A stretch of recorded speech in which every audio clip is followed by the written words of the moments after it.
and welcome to the Mad Maker Show. Guys, today we have a special guest, Heath Knuckles, and we'll be interviewing him in just a little bit. They are kind of frozen-faced at the moment, and you can see over here we have Heath Knuckles. Let's see if we can... Oh my God! From YouTube's? Is that Jamie and Eloy from the Tubi Tubes? So, guys, we're gonna have a nice interview here. Get to know Heath a little bit better. See if we can glean some insights that we may not know about. Before we do that, just a couple of things. So, we just wrapped up Makers Rock. I don't know if you guys know about it. It's Makers Rock album collab, and so there's so many. There's so many great videos out there, but there's one that I'd like to.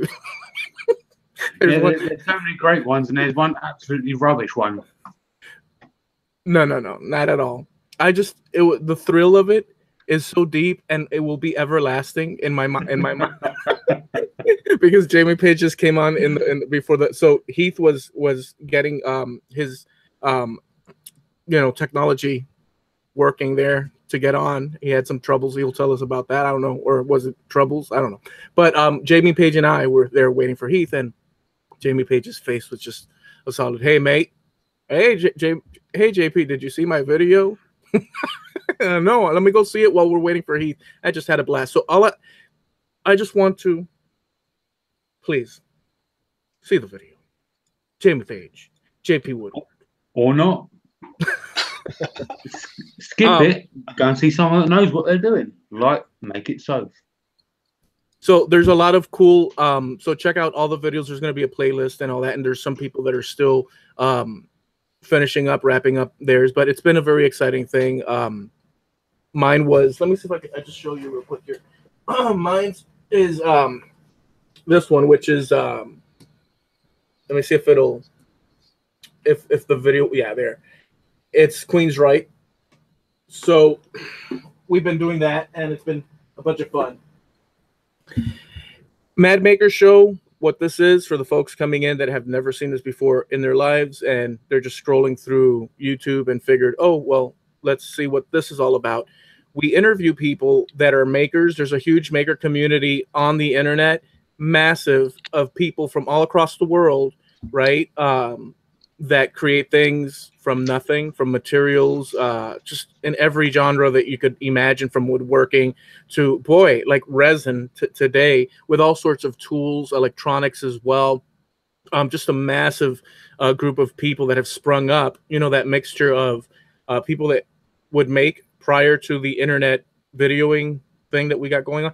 And now with that mixture, you get to see what they do. So we interview these people and glean from them, just what the heck is going on? What's in their mind? So this is the Mad Maker Show. My name is Eloy, and co-host is right over there. Oh, me. Yeah, I'm Jamie. I'm JP Woodwork. I have a video out today. Don't bother watching it. It's not very good. I have a website. It's jp-woodwork.com. I am on for Makers International Podcast. You can find that at makersinternationalpodcast.com. Both websites are sponsored by Steve at Harnealmedia. That website is harnealmedia.com.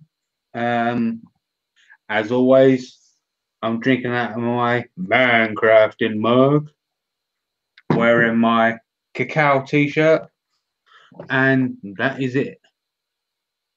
All right. Well, I want a couple of final things. I want to thank John from Be Happy Woodworking for sending me great timber from Georgia. I mean, just fantastic stuff. I think there was like 5 pieces that were designated for me and like 150 pieces designated for hobby. That's a whole story. You can follow the thread on YouTube or on Facebook.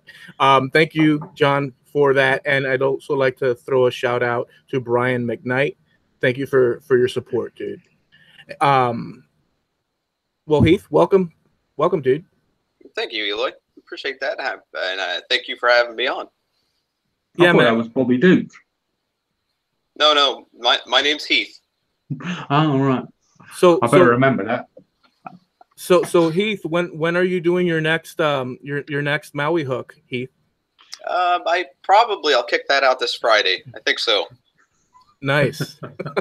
Maybe carve a dookie duke, something like that. So, dude, we're excited to interview. So, I guess you know how it is. We go sometimes Quentin Tarantino style and all that. But I'm interested. I guess we should start like can you give us a little bit of background where you're from, growing up, family life, just so we can have a picture of, so we can frame it sort of, your experiences growing up, just how your thoughts on things and stuff. Whatever you want to share with us. Well, I'm from Indiana, born and raised Indiana, cornfield. I consider it the cornfield state, and kind of a sheltered life, a little backwards. I think I've always been somewhat backwards, and I think that's okay. Always watched my father fiddle around in the shop. Never understood why he spent most of his time in the shop, but of course, I think after a certain amount of time, I realized he'd probably rather hang out in the shop than hang out in the house with his wife, my mother. So he seemed to do a lot as far as woodworking. Never really was that interested as a teenager. Normally just chasing the little ladies around, and maybe plucking on a guitar. Beyond that, I worked for a telephone company, and I enjoy making stuff in the shop. Keeps me busy, keeps me out of trouble generally for the most part, and I've had the opportunity to meet a lot of great people along the way, and I certainly value that. Very cool, dude. So you plucked chickies and you chased guitars? Oh, exactly. Was it the other way? Or was it the other way around? Awesome, dude. So I came to know you through JP, through Shogun Jimmy. They started mentioning you. I started seeing more and more of you. You know how it is. There's all these makers with different talents, and they're at different stations in life, and then you come across people, and so I was blown away. So for me, the furthest thing in my mind is like the whole world of resin and combining the two, plus the fact that you would turn and all that. So all that is like fresh to me because I don't own a lathe, and I just started with messing with the resin and epoxy, just like base level, just to see how it works, how it handles and stuff. So I'm very curious to ask you. I'm sure they are out there a bunch of questions on that. But before that, can you give us so your old man did a lot of the shop stuff and woodworking? Every now and then would you go in, or when was it that it happened? When did it happen that you started to earnestly start messing with woodworking? Honestly, probably I would say beyond wood shop in high school, of course, or would that have been junior high? Too many years ago. Don't exactly remember. I would have to say I'm 43 now, probably about mid-30s. My father had I've been getting my father's hand-me-down tools as he upgrades, and about in my mid-30s, he'd ask me if I wanted a lathe, and I'm like, yeah, sure. Well, it's set in my garage for at least a year. I remember sitting on the phone with him one day, chit-chatting with him, and he says, "You realize you could turn pins on that?" I said, "Really?" And turned a few pins, and I just found that I completely lost in wood turning, and of course stumbled across all these awesome channels out there. One of the most educational as far as a new wood turner would be, of course, most of us know this guy, Mr. Cacao, Carl Jacobson. And, I was one of those guys that actually stalked folks, I guess, for lack of a better term.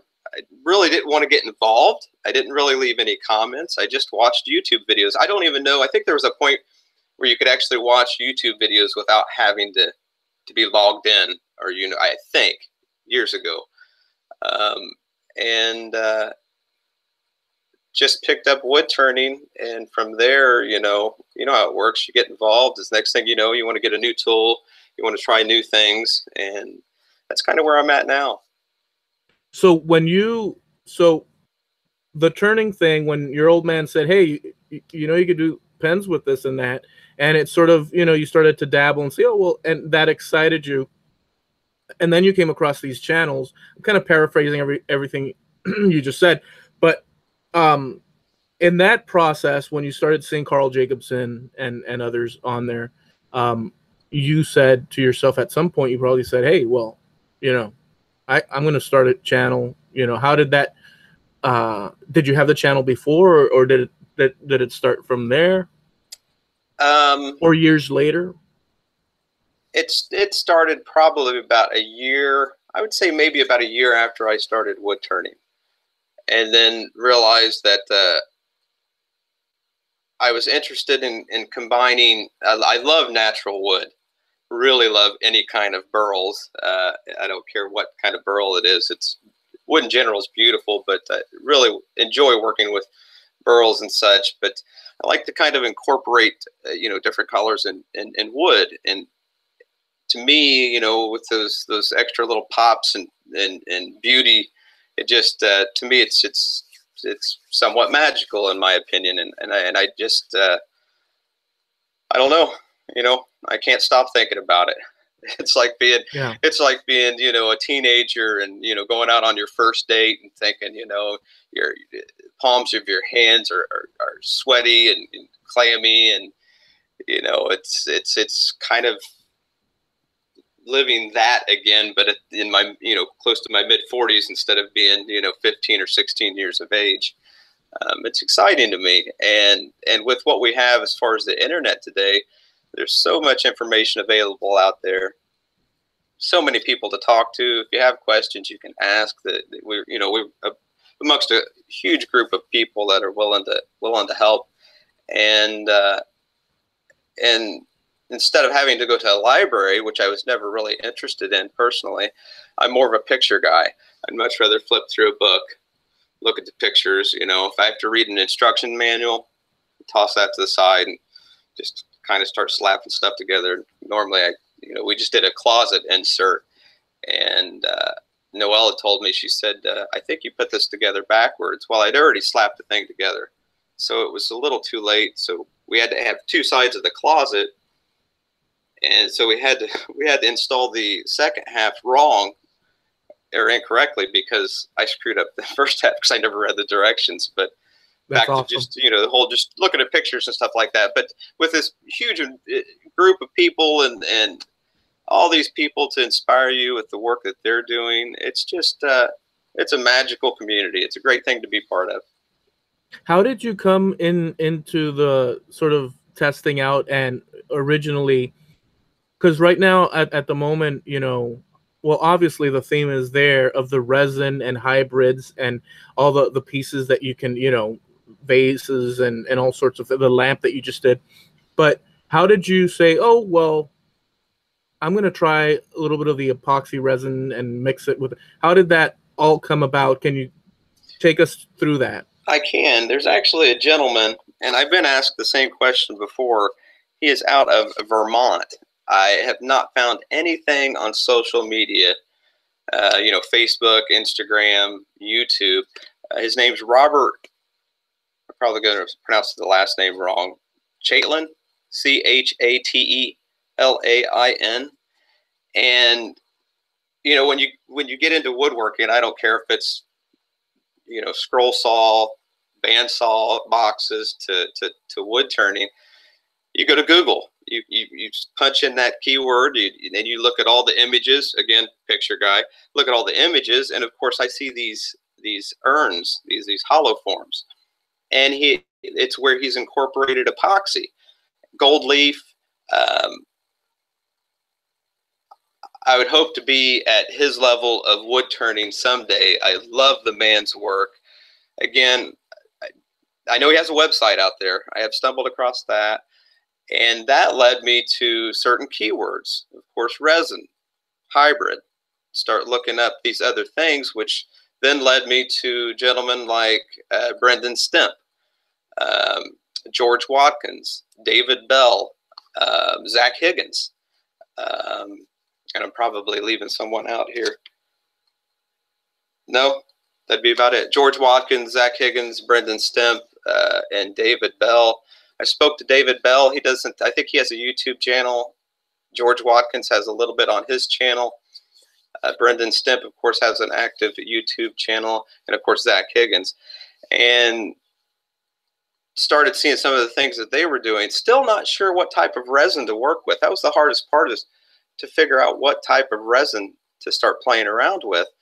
And so I actually started out with a brand called Parks Super Glaze, and it's a Bartop resin. Purchased it at Home Depot. It has a really nasty odor to it. I tried working with it in the kitchen, and needless to say, my significant other, she decided to run me out of the kitchen, and so that's when I started setting camp up out in the shop. And then finally, I discovered through, I think it was watching Zach Higgins' videos, Alumilite, and I've been using that resin since. I love working with it, and I think there's so many things you can do with that. I hope I answered your question. Yeah, you did. There's a lot there to grab onto and go back to. Like, a lot of things popped into as you were saying them. Crap. There's a lot. I wish I could press rewind so I could grab them. So I guess we'll just do it from the last one that popped into my head. So you were in the kitchen messing with that stuff, and then you ended up in the shop. Why didn't you start in the shop from the? I know it's a silly question. You were just at home. It's probably cold outside. Exactly. But initially, my shop wasn't heated, so you don't generally want to leave resin. It has normally temperatures as far as best. Mm-hmm. Temps as far as how it's going to cure and the best way to cure and set and all. So that's why I started fiddling around in the kitchen. Thankfully, I have a heater in the shop now, so I'm able to pretty much just hang out there. Most of my free time I spend in the shop. Nice. And oh, go ahead. I'm sorry. No, go ahead. No, I don't want to lose what you were going to say because go ahead. But I did a lot of especially with the Bartop resin, a lot of trial and error. There's been quite a bit with the Alumilite too. I've had multiple failures, but again, I try to learn from each and every one of them as to what did I do wrong here. And unfortunately, there was no playbook or no handbook, for lack of a better term, as to this is how you are supposed to do it. As to, for example, some woods, I feel as though you need to stabilize those woods in order for you to get a good, nice bond between the resin and the wood. And of course, I found out the hard way. And nowadays, I think you can look out on forums and stuff and find a little bit more information. But yeah, it's been a treat. I don't see. I don't see that. I don't think I'll be changing things up anytime soon. I had somebody stop by my channel recently and had mentioned that I always seem to work with the same type of wood and resin. Mm-hmm. Well, every single video I've put out's always been wood and resin, and so I don't know that I may change up and just go strict.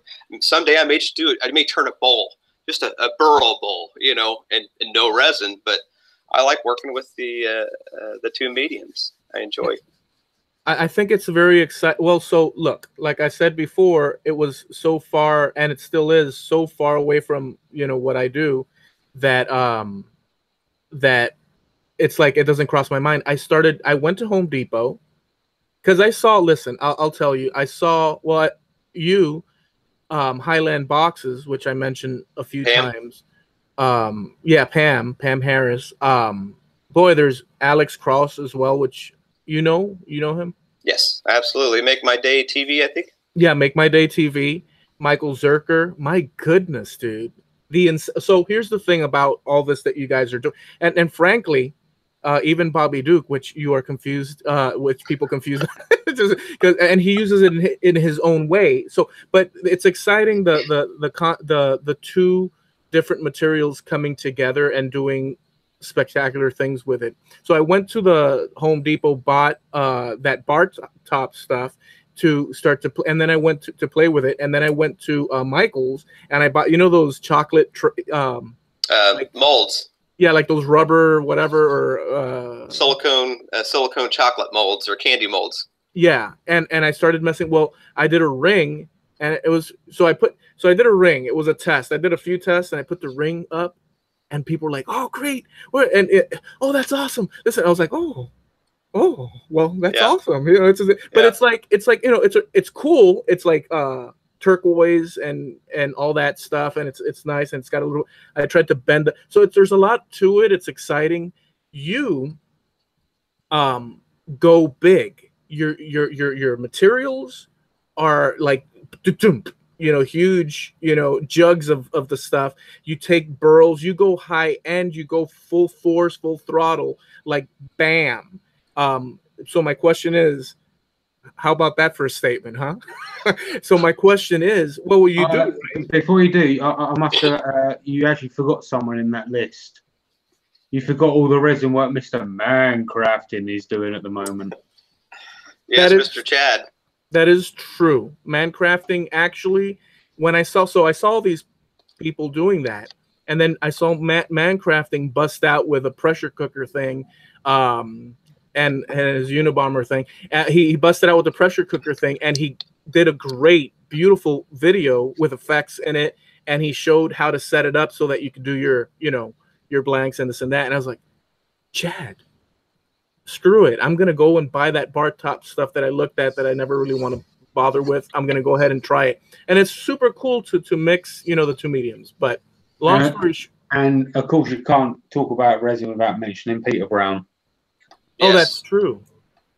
Yeah.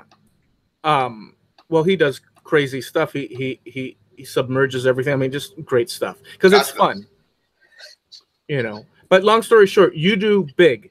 It to me. Why? I mean, forget why. Sorry for the folks out there. I know you have questions. Forgive me. I got a little excited. The question is, when you first went into this, you weren't doing boom.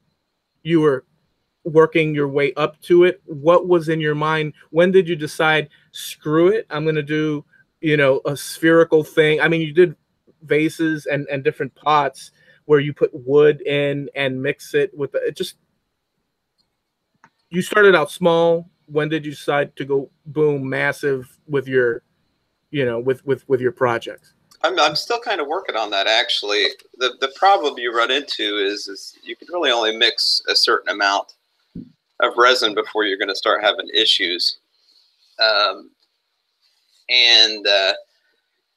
don't know, you know, I played around with pins for a while and went to bottle stoppers, just, you know, regular traditional, you know, woods and such. And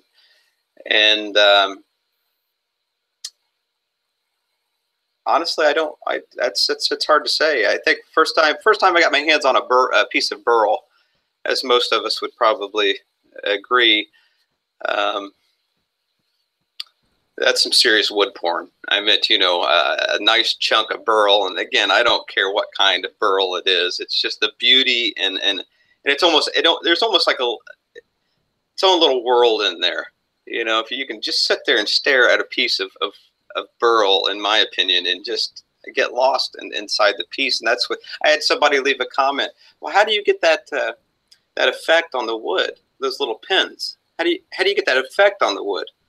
And I'm like, that's Mother Nature. I don't have nothing to do with that. That's of course the live edge. You know, you remove the bark, that's what's left. I'll turn around and say a Dremel and a whole lot of sanding. Right?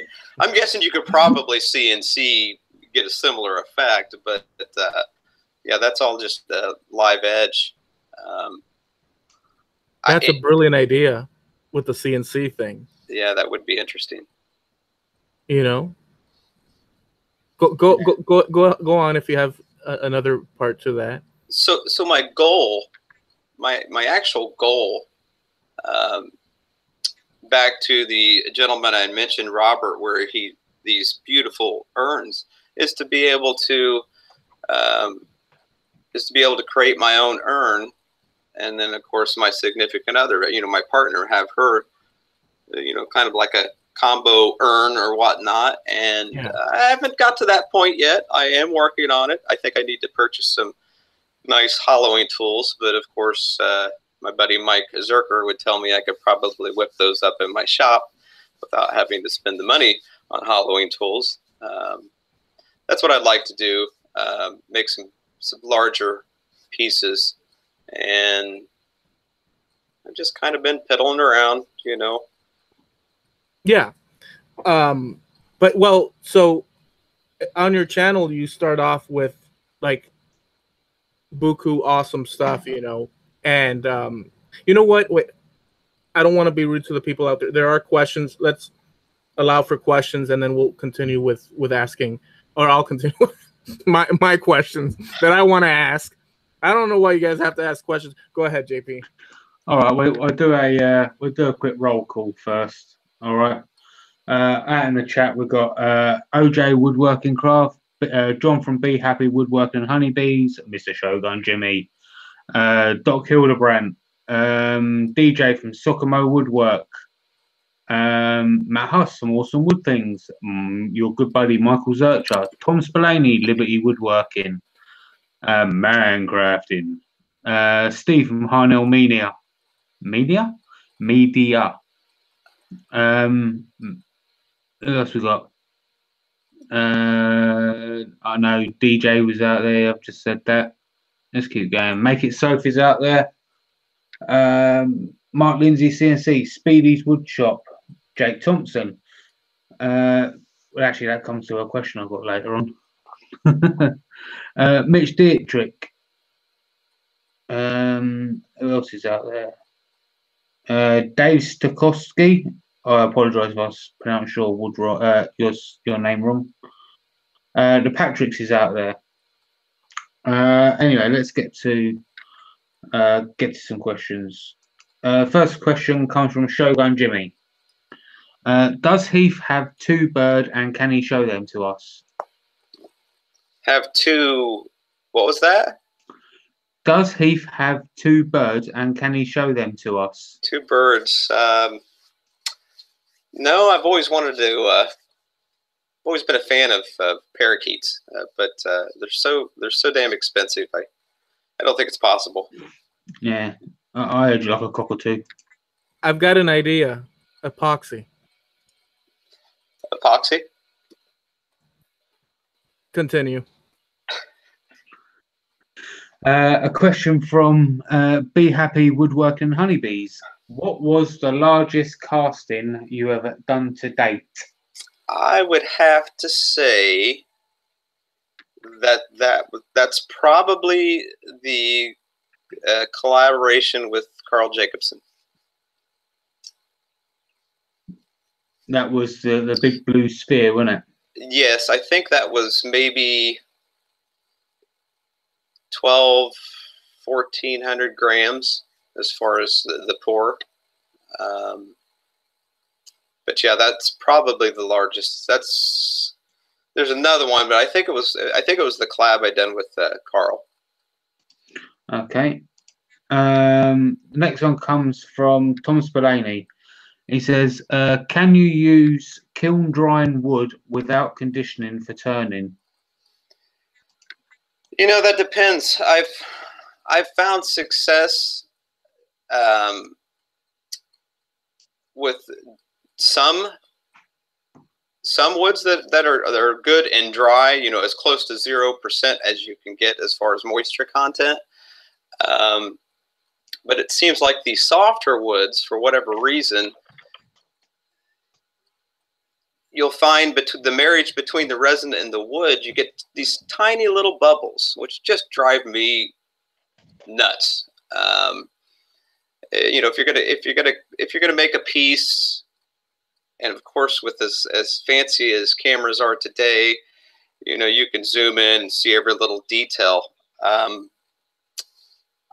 Some woods that are really dense, I don't feel as though it's necessary, but the softer woods, it's almost like an insurance policy. I'd rather stabilize that piece of wood before wasting the resin, you know, because resin's not exactly cheap.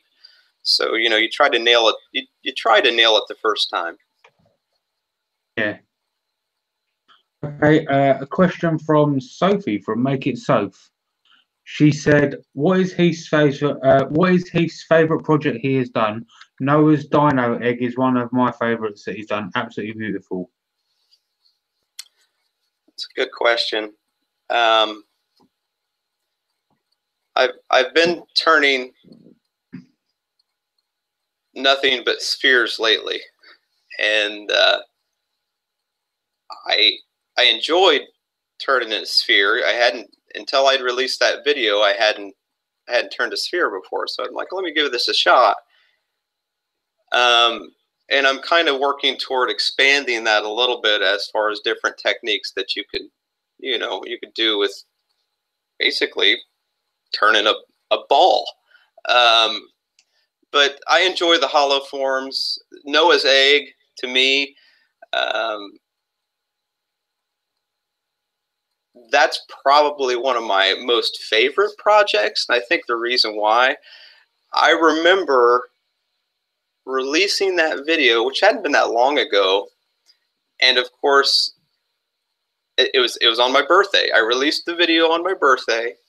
I'd come home, I'd spoke to Noah's mother, Steph, and we were back and forth as far as comments and stuff. And she was telling me that he had watched the video. And I think he's 3, maybe 4 now. But I'd come home and I was kind of celebrating, had me a couple Guinness. And I look at my Facebook Messenger, and Steph had sent me, Noah's mother had sent me a few messages. And needless to say, I was in a puddle of tears.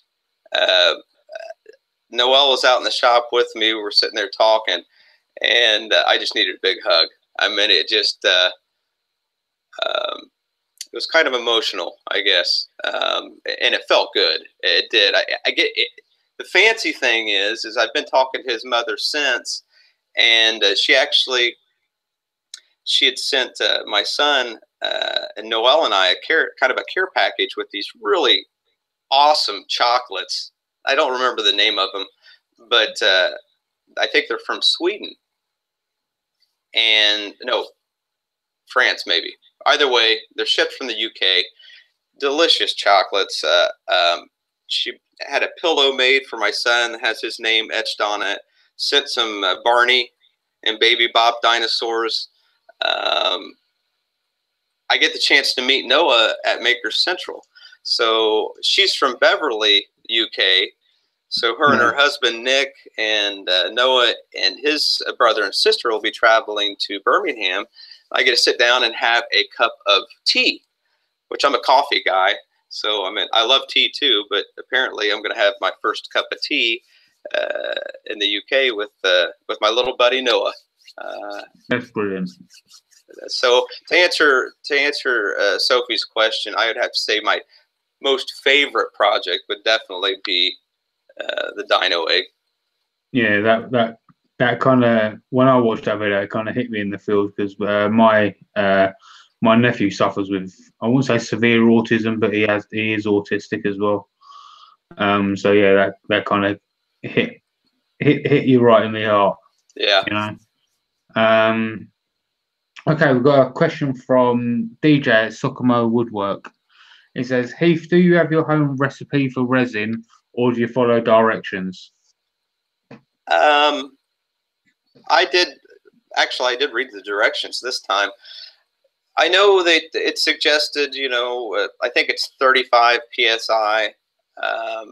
And I think everyone has their own ideas too. You know, it should be 35 PSI up to 90 PSI. I normally run it to about, my tank max is 90 PSI. So I'll run mine up to about 50, 55. I think that gives me enough room as far as safety goes. and I think it's suggested to warm or heat your molds. I don't do that. I don't notice that it's caused me any issues. Beyond that,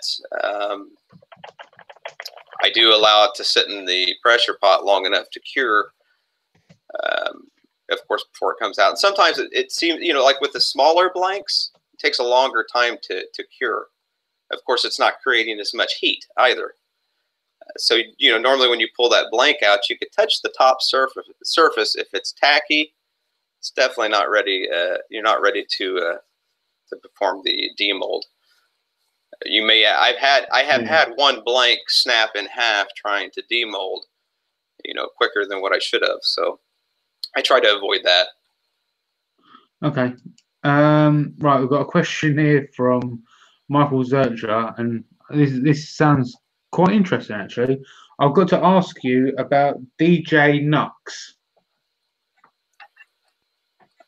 DJ Nux, what's he asking about? DJ Nux kind of threw me for a loop there. Mike has his own way of thinking. He's an odd character. I met him down in Atlanta. We were actually stuck in a hotel room for 3 or 4 days. What did he do to you? Well, I don't think he has any pictures of it. It's what did I do to him? All right, so that's the reason he accidentally forgot his clothes. That's right. He did. He forgot to say. He forgot. I remember we sat down. He ended up showing up at the hotel room at like, I think it was 9 or 10 o'clock that night. We were like 2 little kids at a slumber party. We were supposed to get up. I think we had our alarm set for like 5:30, 6 o'clock to get to the show, the Atlanta show. And we stayed up till like 4:30 in the morning, just sitting there talking about wood turning, talking about this, talking about that. Yeah, he's a nut. Yeah, thank you, Mike. Yeah, he needs to start making videos again. I second that. So yeah, right. Our good buddy Eloy has got a bit of a fascination with Jake from Northside Custom Crafts Workshop. Now, I don't know if you know this, but Jake, according to Eloy, has got, well, it's actually not just according to Eloy, it's fact. He's got a workshop the size of an airplane hangar, right? Now, we're trying to find someone in the community that's actually got a workshop bigger than Jake. What is the dimensions of your workshop? It's not that mine would probably, I've seen his shop. I think he does some neat I believe some CNC work and some other things, of course, but I know I stumbled across his channel. My shop would probably fit in the corner of his shop. I think mine measures out at about maybe 36 by 20, 25, something like that, possibly right around there. It's about 800 square foot, I suppose. Fair play. Still a fairly nice size though. So, okay. And speaking of the devil has spoken, and he's got a question himself. Jake wants to know, what do you enjoy more, making the project or making the video for the project? Definitely making the project. I'm starting to lean over into the, you know, a little bit more comfortable as far as understanding just a pinch of the editing software. And I do mean a pinch. That can be a real pain in the rear as far as a learning curve. But I would have to say definitely, you know, for me, what would I enjoy more as far as just making the project or editing the project? I'd much rather knock the cameras over and just get to it, personally. But I'm starting to lean a little bit more on the, you know, I'm not so hesitant as far as editing goes. Yeah. Now, a lot of people don't actually realise that we've had kind of a year-long collaboration going at the moment, which we've actually got to record the I guess the intro and outro at Maker Central. Come along. Do you kind of want to explain to everybody about that? I met, of course, Jamie at the Atlanta woodworking show. It would have been this past March, right? No, Yeah, March of last, 2017. yeah, last year. And David Wilder. Wilder. Yeah, he showed up in the back of the building in this old school pickup truck, and he had his logo stamped on softballs, baseballs, pencils, all kinds of stuff. And you know, if you've had the chance to meet David before, he's one hell of a guy. Heart the size of the sun. But he had some bottles sitting on there, and I think, correct me if I'm wrong, but there's a few different items in each of these bottles. Yeah. Jamie and I are kind of shoulder to shoulder checking things out, and I picked up a bottle of New York City bed bugs. And of course, Jamie picked up a bottle, and then the next thing you know, Jamie's talking to David, and was basically talking about a collaboration. So, you know, we're probably going to look like we're 10 years older by the time we get this collaboration done. So we'll do the intro or something in Europe. Yeah. And then finally, when I get the project done, you know, we'll probably be bald or whatever. Yeah, it was kind of it was my challenge to you to make something disgusting and turn it beautiful. So yeah, that was basically it. I have both of those bottles, by the way, sitting on my bench. So anytime I do a video, you know, or anytime I head into the shop and I'm trying to sift through which piece of wood I want to work with, I see those. You know, I also have I have one I need to work on with Pat Lapp. He'd sent me a box of sand and some aquarium decor, whatever. Yeah. But yeah, be careful what Pat Lapp sends you. I ended up with a bag of hair. Right. I'd be concerned where that hair came from. Yeah, yeah. Well, he wrote. I'm not going to tell you what he wrote on the bag. That's probably good. Yeah, that's all I've got for the time being, Eloy. So back to you, my friend. Just the last part. You did show that bag, and it was frizzy. Yeah, it didn't taste very nice either. I mean, frizz a. And I'm curious now that you guys are saying that, because I did see that from last year's show where he was doing that. Was it last year's or was it? Yeah, last year's 2017. So was there actual? Could you see little critters in there? Yeah. Yeah, were they jumping up and down and all that? Oh no, they were dead. Oh, they were dead. Yeah. Because that would have been cool, you know. Yeah, they were dead. Oh, okay. So, well, I mean, you don't want to cast live ones. He's not an animal. Well, yeah, they're seeds, some type of seeds, I think. Yeah, I think they were like, I don't know, yeah, there was some sort of fruit seed or something like that. So check this. Yeah. Oh, go ahead. I'm sorry. Go ahead. So I think there was some sort of fruit seed or something like that. I don't think they're actually bed bugs. Well, I mean, you know, it could be. I mean, you never know. I mean, New York bed bugs are probably, they walk around with big boots with tattoos and things like that. You know what I mean? So I'm gonna share something, and it might be dangerous with all the resin people that are viewing, because I thought it was a good idea, but you guys probably thought of it already, and I might have shared it with JP before, but I ran across two things, and I want to know what you think about this. No, I'm not going to tell you. It's going to be fantastic stuff. I'm going to keep this to myself. I won't tell you. We'll move on to another question. No, I saw this guy. He takes wood, and he fills it with resin, and he puts lights in it, and he turned it into some sort of I don't know what a lamp. Yes, you seen that video? I'm subscribed to his channel. Oh, dude, what a trip, right? He's from Germany, and Toka. He's going to slap me in the face. I cannot. Okay. Now I'm going to have to. Well, so I thought that was just such an awesome, because, you know, I mean, sure, there's a lot of. To see it. I was thinking there's a lot of resin going on in there, but the effect was pretty bad to the bone. Oh yeah, he does some pretty large pours as well. Then there's another dude that I came across, and since we're talking about resin, epoxy, and all that, and there's another dude.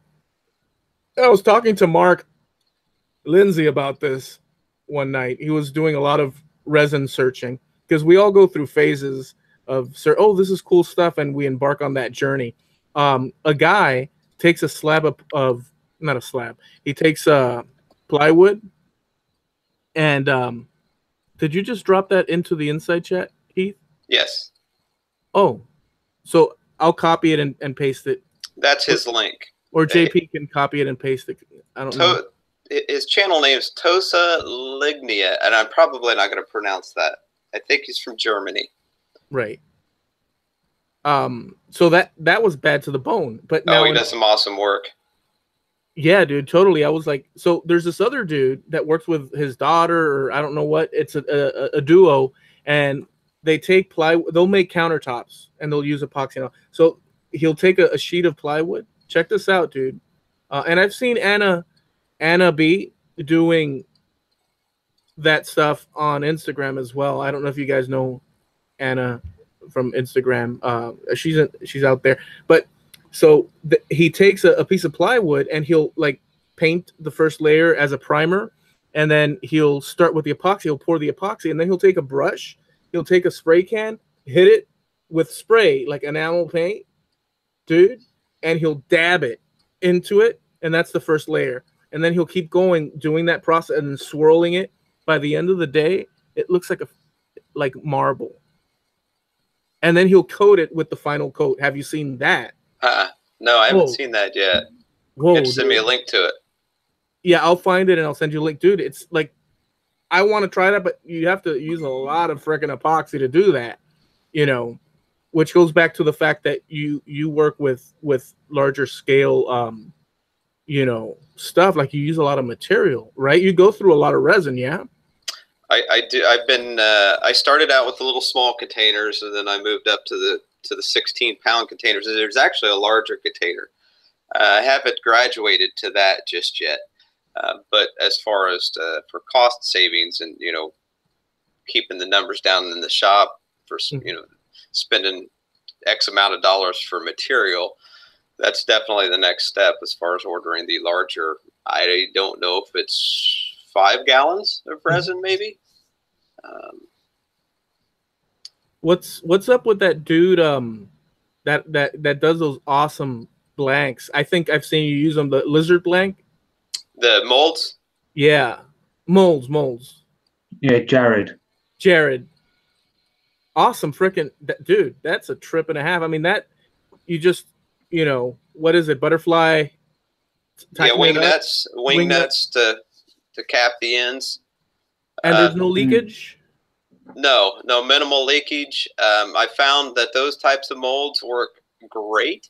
I still use corrugated plastic at times, and the reason why, with the corrugated, of course, it doesn't have to be a standard piece of wood. You know, I don't have to, if I have a larger piece of burl that I don't necessarily want to have to cut up, I can grab a piece of corrugated plastic and make a custom mold. Right. The only unfortunate thing there is it takes me much longer to make the custom mold as using one of, say, Jared's molds, one of the lizard blanks. Well, when I started testing this out with the bar top stuff, so the first thing I did was use some laminated stuff that was shiny, and that I just was peeling it, was tearing up and this and that. I could have used some sort of spray on it, and I was testing it, you know, like a kid that opens up, you know, a toy and says, "Oh, I'm going to try," and gets it all wrong. But then I thought, I have a clay, and I made molds with clay, like natural clay, and boy, that worked, dude. you know, you could shape it to whatever size you want, and then of course the clay sticks to it on the outer edge, but you're gonna sand that stuff down anyhow. You could wash it. So it was totally cool to the whole process. I'm totally stoked with the whole concept of these two materials. So going into your shop, is it at home? It's right there. Yeah, I have a detached garage, 2-car garage. We never park the cars in there, of course, but I have a detached garage, so I spend generally at least a good 24 hours in it over the weekend, 12 hours each day if I can. So what are the tools that, I mean, we see them in your videos, but can you give us a run through of all the tools that you have, the lathe, and what they are, or the important ones? What's the warranty on your lathe? What's the warranty on my lathe? Yeah. It's expired. Oh. It's not like the Robust then. No, it's not the Robust. I'm not a huge promoter of the brand of lathe that I have. I mean, it works. It does what I need it to do. I wish I would have purchased the Laguna lathe. I have a couple of friends, Todd Halman. I think most of you probably, he's a younger guy. I think he's 18, 19, one hell of a turner. He lives out west. Of course, Mike Zerker has a Laguna lathe, and Mitch Dietrich, probably pronounced his last name wrong. Sorry, Mitch. Mitch just purchased a Laguna lathe. I had the chance, Mike and I attended the Ohio Woodturning Symposium late last year. Mike drove down from Philadelphia, and Harrisonburg, Ohio, I think is the name of the town. It's only about 2 hours from my house. We spent about, I don't know, Mike, it might have been 2 or 3 days in a dorm style room with a bunch of men. We were definitely the youngest there. The rest of the guys were probably 75 plus in age. So needless to say, when we lay down to fall asleep in our bunk beds, it was a little noisy. It was a little noisy in there. But back to, what was your question? I completely lost it there. That's exactly what. No, the tools. The tools. No, just so that you know, that's exactly. We don't want to know about the tools. Don't want to know about no 80-year-old tools. No, this is what we want. We want to divert. You know, one of my favorite tools is the bandsaw, and I actually had taken some of the money that I had made from YouTube.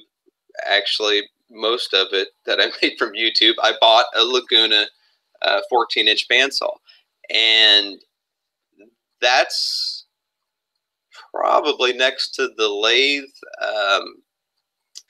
my go-to a tool or a power tool as far as having to deal with squaring up blanks and such, or even cutting burl.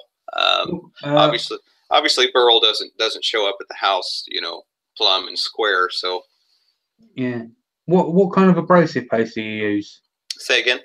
What kind of abrasive paste do you use? Oh well, none other than Yorkshire grit. I do have a top secret, although I did reveal that in my Dino video, I think it was. But there's a micro abrasive paste that Glenn is planning on releasing, and I will say it works fantastic. And thank you for mentioning that, Jamie. Yes, I've always I was talking to one of my buddies. He's like, "Wow, you've been using that Yorkshire grit for a while now." Yeah, it works. I used it, I think it was the Trip E, and until I stumbled across Yorkshire grit in one of the woodturner groups on Facebook a couple of years ago. All right. Yeah, it's a hell of a product. I absolutely love it. Yeah, it's fantastic. And the guy behind the magical product, he's one hell of a guy too. I had the chance to meet Glenn at Kansas City Woodturning Symposium last year. Yeah. So not to go, not to like totally go in a circle, but so you recommend using the corrugated stuff I mean, if you want to do something that's not within the scope of a standard size mold. I still have a sheet of corrugated plastic. It's my go-to mold making material as far as a custom, a custom blank, I guess.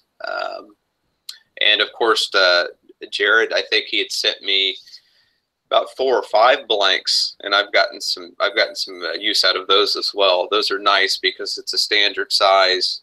Whether you're looking at pin blanks to game calls, bottle stoppers, and of course I have some other molds that I had made. Actually, my father had made a handful of molds for me as well, and that way I'm able to create some larger spheres. Okay. So those are, or blanks. I guess you can just take the blank and turn it into whatever you'd like to turn it into. But so this question, so I went over to the lizard blank because I'm totally like curious with this whole epoxy thing, and so I saw he sells these sphere shells or what you call what's the word mold. for that? That's the word. Yeah, So sphere mold.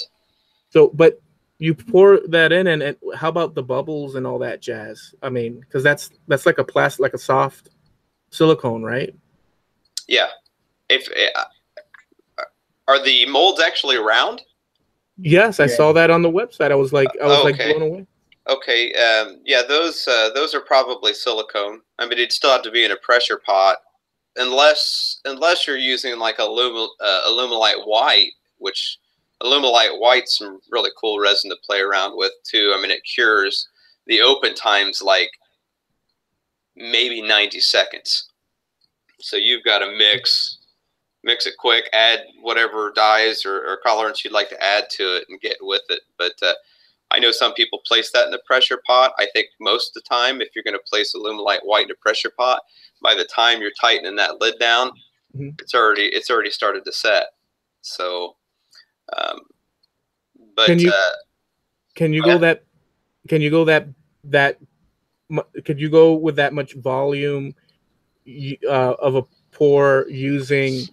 The reason for it is because I'm using like the bar top stuff. Can you use the bar top stuff and expect it to work, or is that on a larger pour? Yeah. What would happen? It's gonna be a longer, the Park Super Glaze.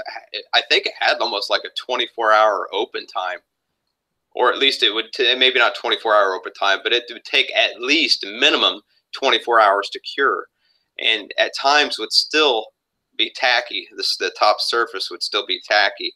I had found with the there's 2 Alumilite clear versions, Alumilite clear, and then Alumilite slow clear. The Alumilite clear has, I think, about a 7-minute open time. The slow version has about a 12-minute open time. You can actually do larger pours with the slow version over the regular Alumilite clear. Okay. I've had to where you try to do a larger pour with the Alumilite clear, and you'll actually get cracking sometimes. I don't know if it's from it overheating or creating too much heat, but I think that answered your question. Maybe. Yeah, totally. So here's another question for you. You had that Red Dawn sphere video project art piece just go viral, exploded. From one moment you put it out and then it was like it exploded. Can you give us? And I don't know if did you have some videos go out on Facebook that people took, or was it that you allowed it to? Can you give us a little bit of that so so we know? I'd slap that video together. I love how you say that. I did. I honestly did. I did. You know, so it's like Jamie's last video. I'm telling you, that video is going to go viral. I swear to you. I swear to you. Before you continue, ladies and gentlemen, folks, please. It's gonna go viral, and I really don't want it to. Okay, I'm sorry. Continue. I have a couple folks I'll run videos by. You know, what do you think? Here's the edit. You know, not Jamie Page, by the way. not in this. Not for the Sphere video. Yeah, so I released that, and I was kind of pleasantly surprised, to be honest with you. And then I started receiving emails. You know, can we share, you know, your video? And the problem with Facebook is they don't necessarily want to give you credit in the main post. They want to give you credit in the comment section, and there's always minimal interaction in the comment section. Just to give you an example, I released the Sphere video late November of 2017. I think I'm sitting at 1.2 million on that video. Collectively speaking, as many Facebook pages that had shared my video has been over 100 million views on Facebook. So you don't, it's challenging. It's really hard to bridge the two. Facebook wants to keep Facebook over here. YouTube wants to keep YouTube over there. Yeah. And you know, I had one, and I'm not gonna mention the page, but I had to reference the email.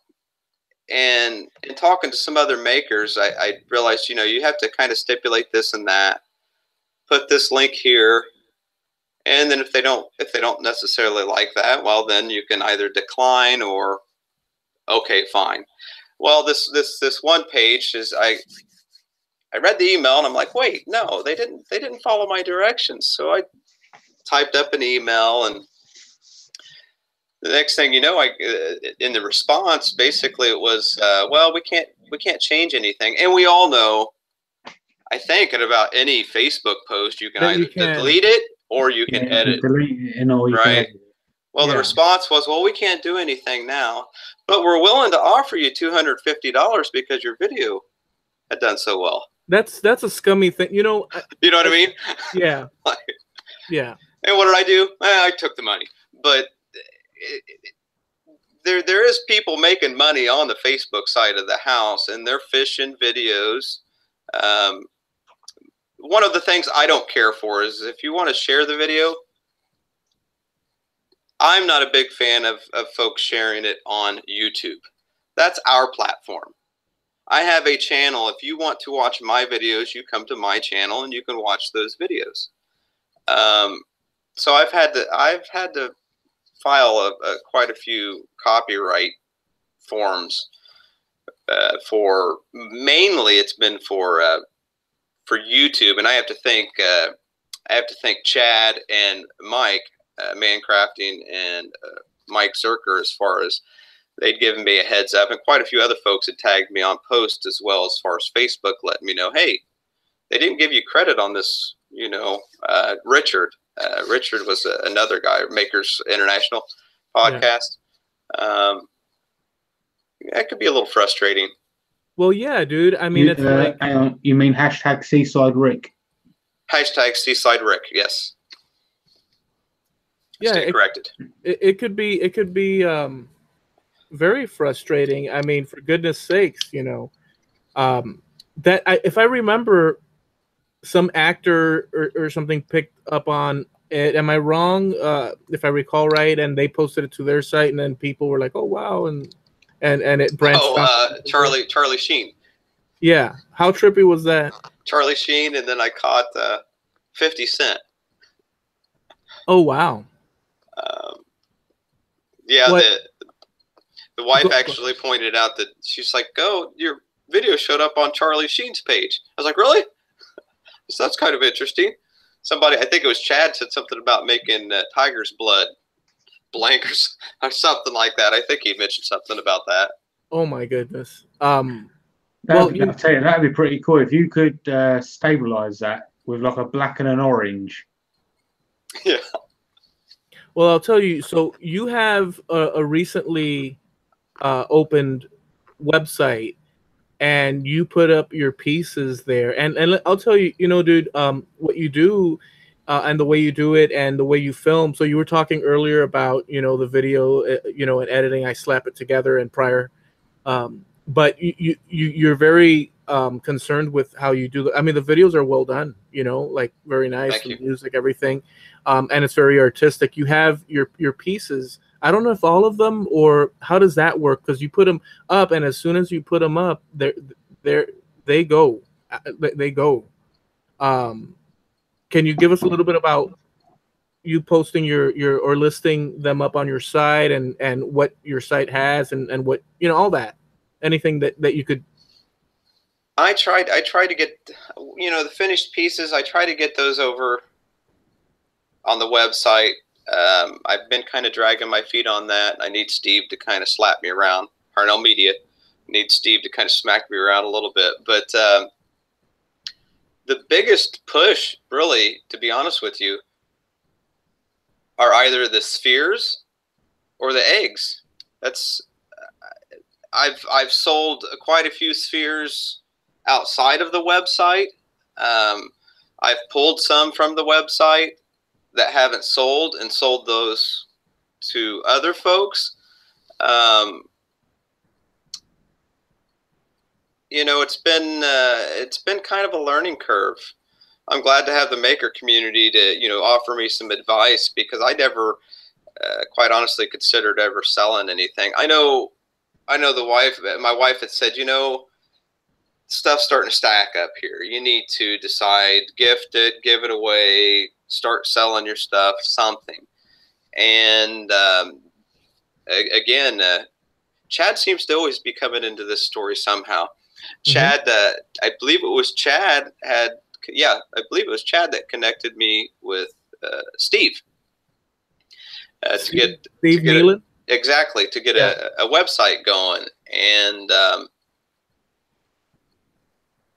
mainly, for the most part, again, spheres and eggs. I'm still trying to kick out some extra. We'll just call them Dino eggs. Different shapes, different sizes, different price points.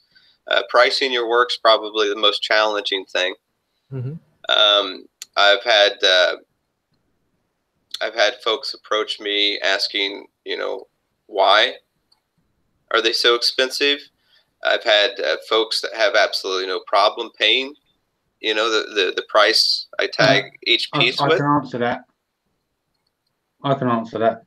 Because it's Heath freaking Knuckles. I think it's more about not Heath Knuckles as it is our time. And I know you would agree with me, Jamie, if we're not sitting out in our shops, if we're not making anything, what are we doing? Most of us are spending time with our family. Most of us. I'm probably sitting in a chair just going, wee! Spinning around in a chair, a little computer chair. Well, I don't think you ever sleep. But yeah, for me, it's, how do you decide the price of something? I think it's kind of tough, really. But what else could I be doing? I mean, I have found that selling items, or taking a custom order, it can be a little counterproductive. You start losing your steam. I think you start becoming somewhat pocketed. And recently, I had to take a break turning and sanding spheres, just to make a project that I can upload and do something different. And that would have been, of course, the lamp.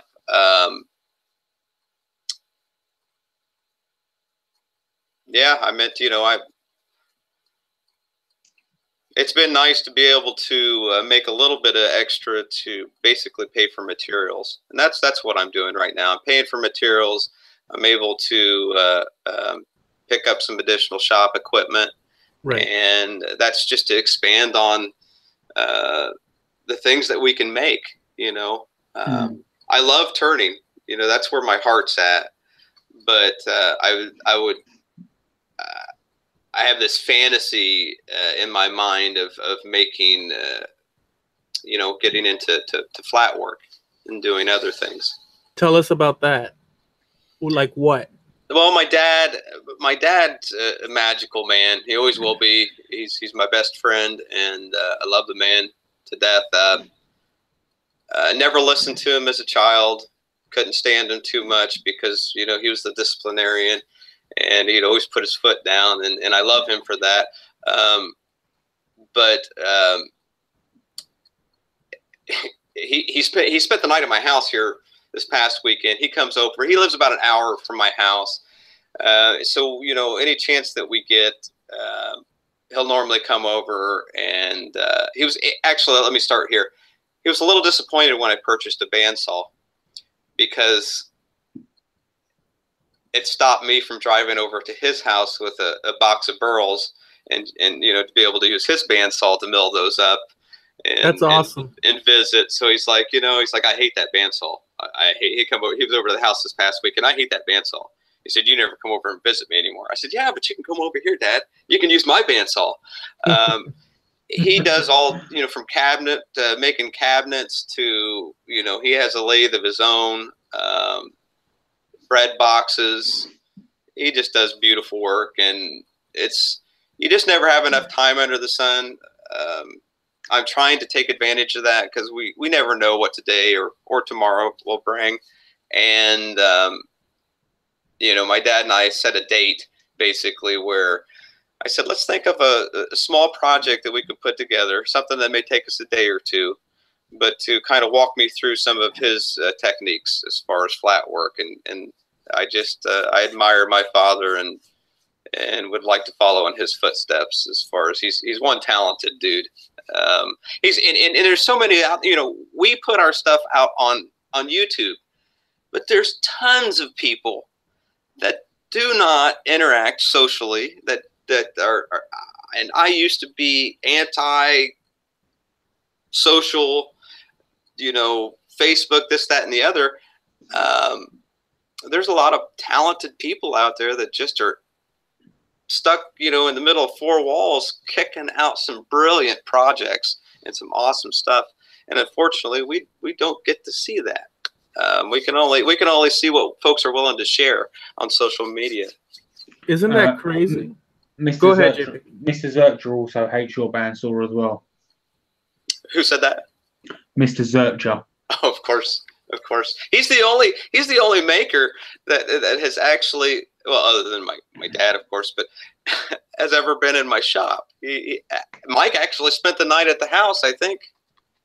Yeah, that's right. We headed out. He stopped by my house, and then I drove from my house. He left his minivan. He has a soccer van. I think he has a sticker in the back. Little soccer van. He pulls up in this soccer van, pimping. You know, pulls into the driveway. So Mr. Zercher is a soccer mom.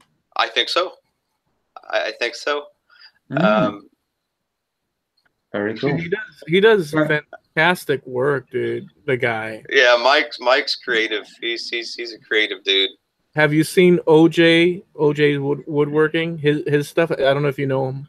I do know OJ. I think I've subscribed to OJ's channel. Yeah. Now, in the Knuckles household, you're not the only maker, as it were. Oh yeah. Correct me if I'm wrong, but your better half is the one that makes the tea koozies that go on your head. Exactly. Yes. She makes the caps. She loves crocheting. Yeah, they can be found at heathknuckles.com if you're interested. Yes. If you want something to keep your noggin toasty and warm, or just if you have a full head of hair and you don't want to comb it and brush it in the morning. Yeah, or if you want to take up surfing. That's true. Surfing. I love to surf. I surf the web daily.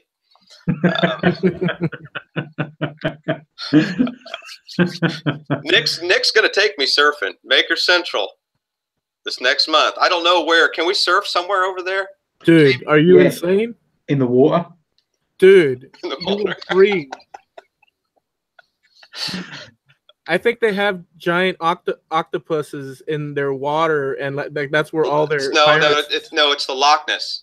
That's Oh, Scotland. Yeah, I think the that's Loch Ness Scotland. comes from Scotland. Okay, that's Yeah, right. that's That's Scotland. Yeah. Right. And you That would want to be. go to Wales because all of the sheep. Steve's from Ireland, right? Yeah, Ireland. You want to go there because of the leprechauns. well, he's actually he's English, but he lives in Ireland is his home. Yeah, Steve's English, but he lives in Ireland. Yeah. So so let me ask you this, Heath. Did you enjoy the show? Oh, I had a fantastic time. I love hanging out with you guys. Enjoyed it 110%. It's always a treat. I apologize to the folks that are watching because I'm actually on a Google Hangout with Jamie and Eloy, and I'm looking at the Google Hangout, so I'm not really following the comments. But I appreciate the folks that did show up, and I'm thankful for the opportunity. Eloy, Jamie, always have a good time hanging out with you guys. Well, dude, so dude, we're honored that you came on. We've had a great time. Will you come back? Absolutely, no doubt.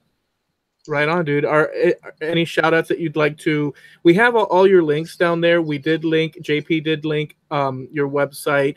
You guys should check out the website. It's fantastic. You know, I don't know how many of this, if they've sold out or how many of the spheres you have on there, but I do remember when you opened your website, like they went. I remember that. Yeah. So any shout outs, anything you'd like to add? Just a few things here. We all know making videos generally makes it hard to watch videos, so I try to keep up. I try to watch some videos. Today I spent probably about an hour watching the Maker's Rock, trying to catch everyone that released their album cover, and I stumbled across a gentleman. I'm surprised I never caught his channel before. I think he has well over, what's that? Don't do it. I think he has well over 200,000 subscribers on YouTube. So I'm assuming some of you folks probably have already heard of this gentleman's channel. Andy Rawls, may pronounce his name wrong. He's a woodworker. He does a lot of he has hand tools, RAWLS. Anyhow. I think that's right. Andy, yeah, he does some spectacular work. No music. It's just raw, almost raw footage. He does editing, but you know, the raw footage would be the sounds of the tools and such. He kind of tones it down a little bit. But as far as the Maker Rock album, Sophie did a spectacular job on her album. I'm a huge Eric Clapton fan, and of course Jamie. I'm telling you, that video it will definitely go viral. If you hadn't had a chance to check out Jamie's rock album, you know what? Before it goes viral, I'll delete it. I'll delete it. No, I said, yeah, get over there and check out Sophie's channel. I know she's doing her thing. It was beautiful. She did. Do you know what? When she sent me a picture of that, I thought it was a picture, and then I actually zoomed in. Yeah. I watched her paint that, and I'm like, wow. And she's like, I think she said something about being nervous or something along those lines, and I'm like, yeah. That's talent. You're sharing that with the community. We like seeing that. You know, we like to see folks be able to do that kind of stuff. And yeah, she needs to do more of that. I left a comment saying that I'd like to see her do maybe some tutorials on it. Yeah. Well, she went with the shading from lights to the darker, and so she shows you the process more or less. You're watching what's going on. I thought it was a picture. I thought it was a photograph too when I first saw it. That's my favorite Eric Clapton album, or the one that impacted me the most, literally, because they had done Eric Clapton Unplugged back in the day. I like that one too. Yeah, dude, I went and bought it. That album, that's the cover, and just hearing all the blues on acoustic, the way they did it live, and you can hear it just, what a great album. So any other things that you wanted to add? I of course watched your video, and I couldn't seem to get Silent Lucidity out of my head the entire day. Oh, awesome. Love that song. Acoustic guitar, little Silent Lucidity. Good stuff. Yeah, love that. I mean, but to be frank with you guys, it doesn't even, I mean, I want everybody to know. I don't say this much, guys, but please go to Jamie Page's. Yes, please do. Just go check it out and share it, like, and subscribe. So JP, any final words? Yeah, I'm deleting that video. No, don't do that, dude. I'm telling you right now, it brought me so much joy, inner peace. I loved it. Go ahead, JP. Yeah, I just want to say, oh my God, Heath sat in the chat. Oh no, it's not. It's Bobby. No, that's it. I'm sitting here and I'm sulking. Oh man, this is no. Okay. No. My social media. I'm not going to tell you my YouTube because it's got a horrible video on it. But my Twitter and Instagram is jp_woodwork. My website is jp-woodwork.com. Again, I'm on Fifth of Makers International Podcast. You can find that at makersinternationalpodcast.com. Both websites are sponsored by Harnealmedia at harnealmedia.com. Thank you, Steve Nealon. And that is it. All right. So listen, guys out there, thank you for joining us. This was a lot of fun. There's we're going to have Heath back. There's more that we want to ask. Thank you so much, Heath, Jamie Page. Yeah, it was our pleasure, dude. Later, eventually this will become, and I keep saying that, because you have to sit and write, but it will become a Q&A on my site, on a post with links that link back and whatnot. But it's like, now I'm like 30 episodes behind that I have to do. I want to thank you guys very much. We'll have the next show Tuesday at 8, same place. And for everybody that was involved with the Makers Rock or hasn't completed it yet, thank you so much for participating. It's really cool that all these makers are, creating these things, and we'll be on a playlist afterwards. So I've got nothing more to say other than have a great week. If you check out my video and you want to win one of the music packs, I'm giving away 2 of them, but you have to watch the video to see what the rules and all that is. Thank you, Steve Nealon, for what you do, and your album is kicking butt. I'll catch you guys next week. Thank you, Jamie Page. Thank you, Heath.